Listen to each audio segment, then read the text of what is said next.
বিভিন্ন জায়গায় এই মাঠের জন্যই তারা আজকে নিজেদেরকে সমাজে প্রতিষ্ঠিত করতে পেরেছে। তাই এই মাঠ আমাদের কাছে মা, শুধু আমাদের কাছে না, এই মাঠ মানে আলুদা, মাঠ মানে আমাদের সকলের প্রিয় আলুদার ভালো নাম জানি না আমি। বিরলদা আমাদের আজকে সঞ্চালক ছিলেন, বিরলদা, আমার বন্ধু বিন্দু, টুবাই, বুবাই সবাই আছে, আমার বন্ধু ছোটু আছে, এছাড়াও আমার মঞ্চে যারা উপস্থিত হয়েছেন, বিশেষ করে আমার হরি জেঠু, সকলকে আমি আমার প্রণাম ও ভালোবাসা জানি আমার বন্ধুদের। এই মাঠ নিয়ে বলার কিছু নেই, কেন বলবো আর কি। এই মাঠ এমনই একটা গর্ভের মাঠ, যে মাঠের ঐতিহ্য অনেক দিনকার। এই মাঠের বয়স এখন আজকের পর্যন্ত 144 বছরে পদার্পণ করেছে। তাই এই মাঠ নিয়ে বা এই মঞ্চে দাঁড়িয়ে আমার মতো অধমের আর কিছু বলার নেই।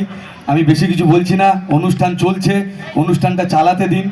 আমি এই কথা বলে আমার সম্মানীয় বিধায়ককে আমার ভালোবাসা জানিয়ে আমি আমার কথা শেষ করছি।